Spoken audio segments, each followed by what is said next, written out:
In 1957, the Navy was honored to play host to President Dwight D. Eisenhower on 3 occasions. The first was a leisurely cruise from Norfolk down to the warm Bahamas, and from there to Bermuda for his historic conference with British Prime Minister Macmillan. On March 15th, the USS Canberra steamed through quiet seas about 150 miles off Wilmington, North Carolina. The President had come aboard the night before in Norfolk with his official party, Major General Harold Snyder, James C. Haggerty, Captain E.P. Orand, USN, the President's naval aide. A demonstration of carrier firings was arranged for the President. After viewing motion pictures to demonstrate principles of the shoot, the President went to Air Defense aft to watch. 2 missiles were launched in quick succession. The second missile exploded just after booster separation. The first one rode the beam, and the influence fuse functioned about 40 feet from the target, well within lethal range. The drone immediately went out of control and fell into the sea. The familiar golf bag, inscribed with the famous signature Dwight D. Eisenhower, was not left behind in Washington, for the President's portable driving range had been shipped ahead and set up on the deck of the Canberra. The ideally warm weather provided the President with many opportunities to get in some good practice during the 5-day cruise. Off Little Cat Island, the President, Dr. Snyder, and Captain Orand left the ship in the gig to do some trolling, and at the same time have a close look at Little Cat Island. A walkie-talkie was brought along for communication with the follow-up boats during the trip. The ship's motorboat took station ahead, and the motor launched astern. It wasn't long before Captain Orand had a strike. It turned out to be a 7-pound barracuda. The President reeled in order not to foul the captain's line. This turned out to be the only catch, so the party soon returned to the Canberra. On Tuesday, 19 March, an air demonstration was scheduled for the President. Participating in the show were F-2H Banshees and AD Sky Raiders. One of the destroyers streamed a towing spar about 2,000 feet astern, and the plane strafed, rocketed, and bombed the spar. Finally, there was a flyby of 10 propeller-driven aircraft, spelling out 17, the number of the air group. There were many opportunities for just relaxing and sunning. The weather was ideally warm. Air temperature 75 degrees, the sea temperature 78 degrees.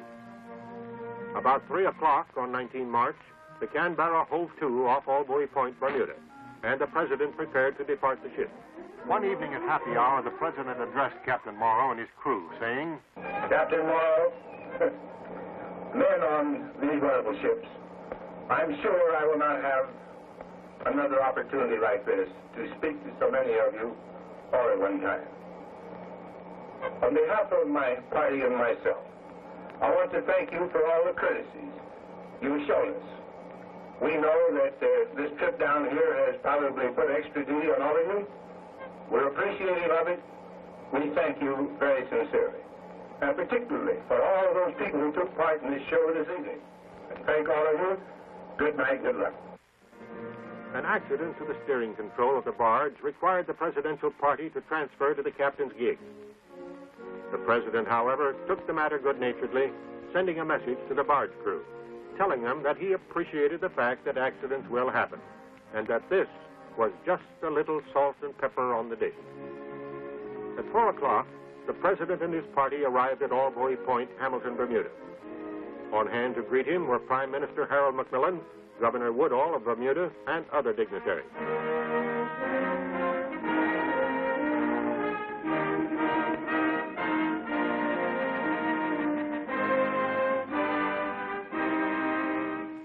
After a review of the troops, the President retired to his quarters to prepare for conferences which followed. 3 months later, the President, with members of his cabinet and defense officials, went to sea again with the Navy to observe attack carrier operations. On June 6, the presidential plane Columbine landed at the Naval Auxiliary Air Station, Newport, Florida, with the President and his party aboard. Waiting to greet the President were Admiral Arleigh Burt, Admiral Gerald Wright, and Captain R.B. Moore. The Columbine taxied up to the dock where the USS Saratoga was tied up portside to. Aboard the Columbine were Dr. Snyder, Mr. Haggerty, Secretary John Foster Dulles, Mr. George Humphrey, Admiral Lewis L. Strauss, Mr. Arthur Larson, Mr. Meyer Kestenbaum, Dr. Gabriel Hauge, Major John Eisenhower, and Captain Dale Crittenberger, United States Army. The Secretary of the Navy, Thomas S. Gates, and his party had arrived just before the Columbine landed. Included in the Secretary's party were Mr. Charles E. Wilson, Mr. Percival Brundage, Mr. Gordon Gray, General Person, and General Goodpaster, United States Army.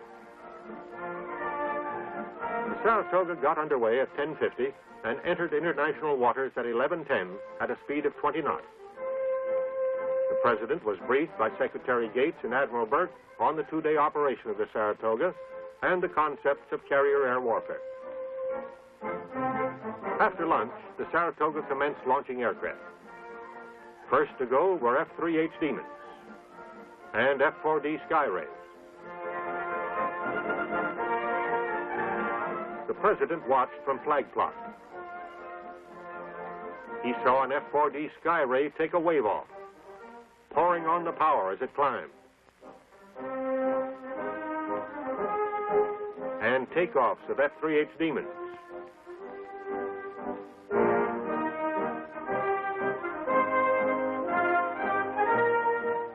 One of the fast F-8U Crusaders making a fine landing. And spotted on the deck all types of Navy carrier-based aircraft. The President observed for the first time landing of aircraft by the new mirror landing system. The mirror supplants the familiar landing signal officer and his colorful gyrations. With this system, the pilot simply keeps a red light, called a meatball, centered in the mirror during his approach, and almost automatically makes a perfect landing. Next morning, a Regulus guided missile was prepared for launch by catapult. The President saw FJ-3s using the Sidewinder guided missiles shoot down the Regulus about 1,000 feet off the port beam. There was a spectacular demonstration of in-flight refueling. An AJ tanker plane refueled 4 F-3H Demons.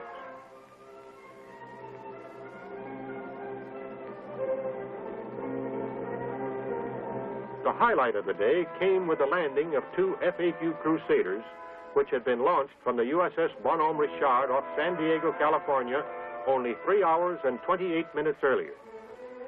They flew the ocean-to-ocean transcontinental flight with but one refueling in midair. The pilots were Captain Robert Doze, USN, Commanding Officer VX-3, and Lieutenant Commander Paul Miller, USN, also of VX-3. It was a happy group on the flight deck as the President congratulated the West Coast group on their historic feat, including the pilots of A-3Ds, which also flew over from the Bonhomme Richard. On Friday, 7 June, the Saratoga moored starboard side 2 at North Pier, U.S. Naval Auxiliary Air Station in Mayport, Florida, and preparations were made for the President's departure. He said, before leaving, to Admiral Peary and his staff, and to the officers and men of the United States Saratoga, I want to express my appreciation for the interesting demonstration my colleagues and I have witnessed on your fine ship. The Saratoga looks good. We know, just as you do, that she is good. Our special thanks to all of you for your many courtesies during these few hours we have been able to be with you. Thank you very much and goodbye. Good sailing, and to all of you, good luck in the important tasks which you are performing in defense of our country. In late summer, following the adjournment of Congress, the Navy was host to the President and First Lady for a month's vacation. On 4 September, the Columbine landed at Quonset Point, Rhode Island, with the President and Mrs. Eisenhower aboard. This was the start of a long-awaited vacation for the President. On hand to welcome the President and Mrs. Eisenhower was Rhode Island Governor Dennis J. Roberts, Rear Admiral Lester K. Rice, Commander Fleet Air, Quonset, and Captain B.E. Close, Commanding Officer of the Naval Air Station. After a brief plainside ceremony, during which Governor Roberts presented the President and First Lady with a silver bowl from the citizens of Rhode Island, the party entered waiting limousines for the ride to the Carrier Pier, where they were to board the presidential yacht Barbara Ann.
Barbara Ann got underway about 11:40 for the trip across Narragansett Bay to Coasters Harbor Island, where the naval base is situated and where the summer White House Quarters A was in readiness for them. About a half hour later, the yacht docked at Constellation Landing, Naval Base, Newport.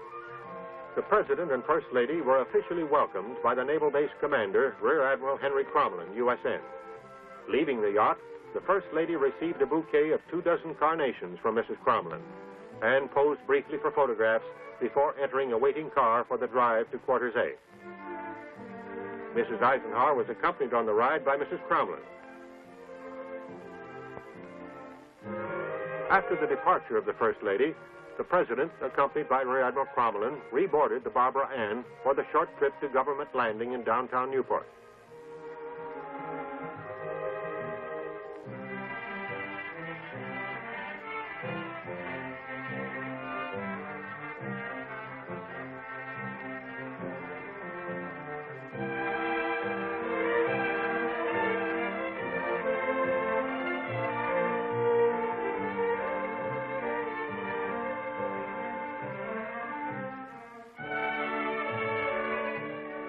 Mayor Sullivan welcomed the President to Newport, and then the Chief Executive and the Mayor entered the President's limousine, which had been driven to Newport for the occasion, and led a 9-car motorcade through the narrow streets of Newport to historic Colony House in Washington Square, where the official city reception was to be held. Signs welcoming the President and cheering crowds marked the 1-mile route to Colony House, where a stand had been constructed for the reception.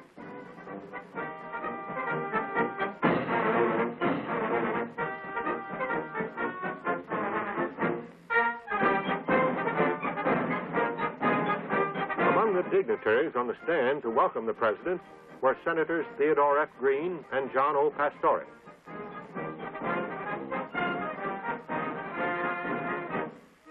Mayor Sullivan made a short speech of welcome and presented the President with a silver bowl and ladle, the city's gift to Mrs. Eisenhower. The President responded, saying in part that both he and Mrs. Eisenhower regretted she could not be present, and expressed his appreciation for the friendly welcome given them. He also said that he and the First Lady looked forward to the time of their lives in Newport. Before the President left the stand, he was presented with a 27-pound lobster, which had been caught by the schooner Elizabeth Ann 60 miles off Block Island in 400 feet of water. The lobster had been cooked and quick frozen by Councilman George W. Lawton, whose daughter Gay and Miss Grace Downey posed for these pictures with the huge crustacean. Following the civic ceremony, which was completed in 15 minutes, the President re-entered his limousine with Rear Admiral Crommelin for the motor trip to the Naval Base and the summer White House.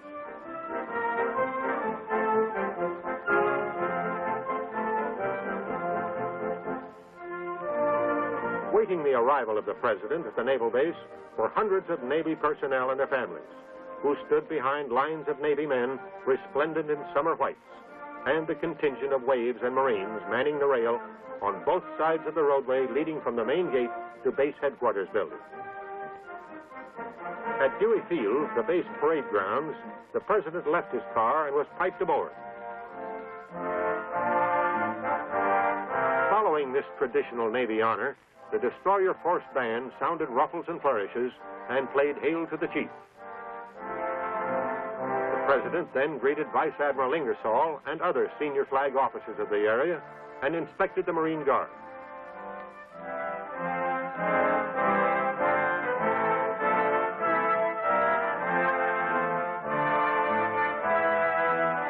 After his inspection, he was introduced to the commanding officers of the naval base.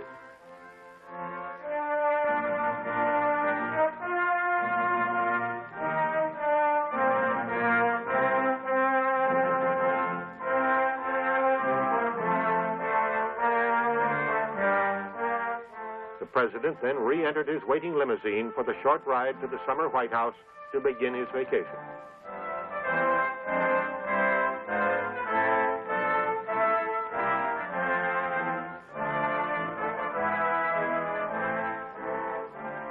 The next morning, after an early breakfast and an hour in his office, the President went to the Newport Country Club for the first game of golf of his vacation.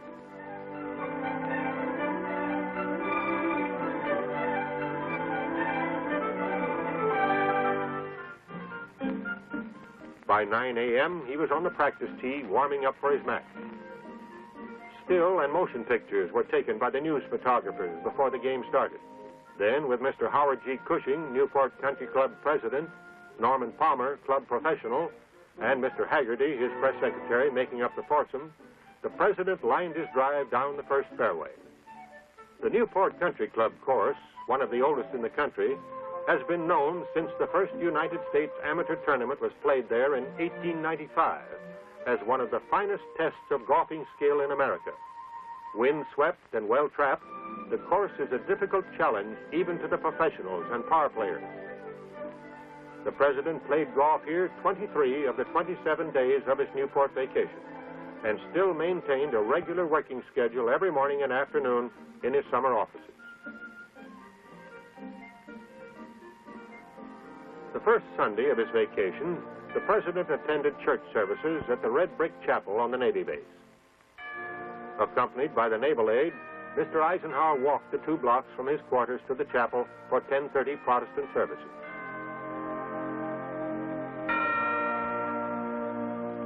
After the service, the President posed in front of the chapel with Chaplain Jenkins and 4 young Girl Scouts who came to greet him. The girls, Betty Ann Murphy, Barbara Campbell, Valerie Wynn, and Dolores Radcliffe, are all daughters of Navy men stationed at the Newport Naval Base. After the photography was completed, the President motored back to the summer White House.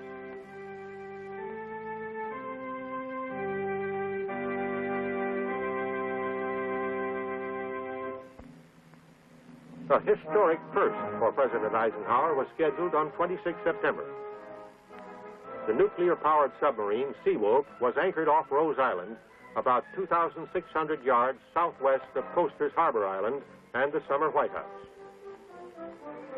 After the completion of his morning golf game, the President, with Dr. Snyder, Mr. Haggerty, and the naval aide, boarded the Barbara Ann for the trip out to the Seawolf.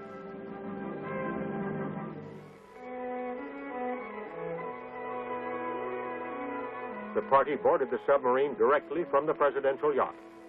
Full honors were rendered when the President passed between the rows of sideboys onto the Seawolf. The President was then greeted by Rear Admiral Frederick B. Warder, Commander Submarines Atlantic, who made the trip from his headquarters in New London for the occasion, and Commander Richard B. Lanning, commanding officer of the boat.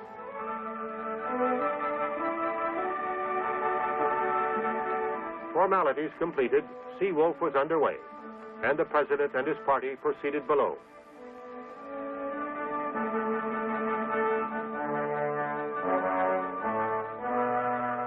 The chief executive lunched with the crew.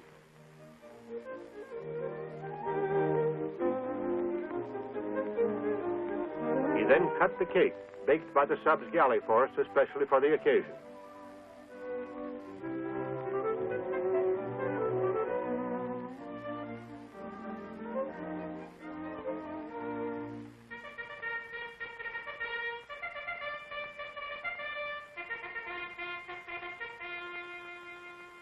Following lunch, the President made a complete inspection of the atomic submarine while it was underway to the diving area.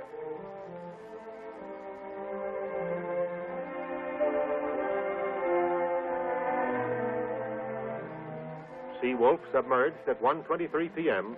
and cruised at periscope depth for 12 minutes before surfacing and returning the President to Newport.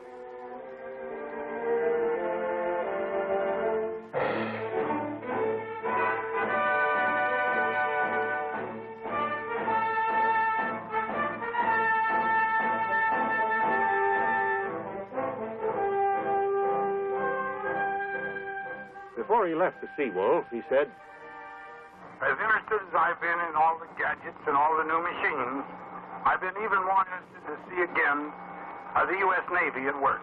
I have been cordially received, and I have been proud of every officer and man I've seen aboard this ship. It's been a memorable experience. I hope to see you again someday. Thank you all for making this trip so pleasant." Twice during his Newport visit, the President interrupted his vacation to return to Washington for vital conferences with government officials. To go from the naval base to the Quonset Naval Air Station across Narragansett Bay, a Marine helicopter was used.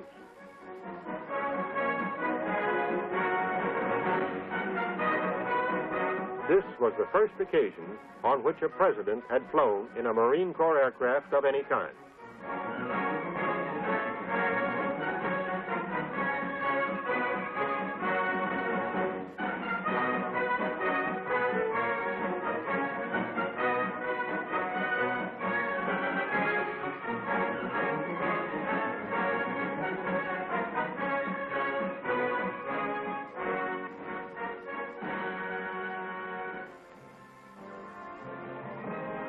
The Columbine was waiting at the air station for the President. The trip from Newport Naval Base to Washington required but 1 hour and 46 minutes.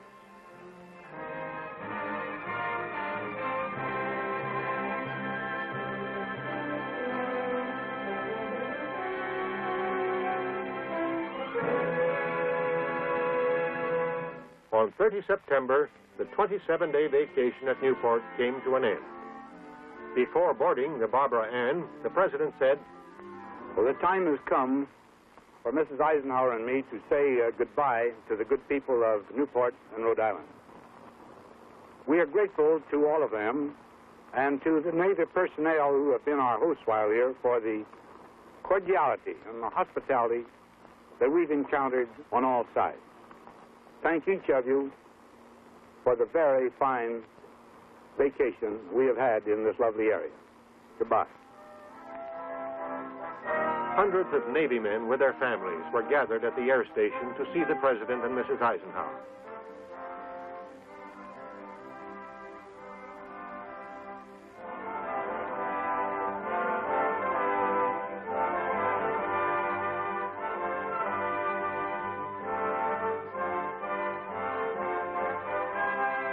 The First Lady went directly to the Columbine from the limousine, while honors were rendered to the Chief Executive.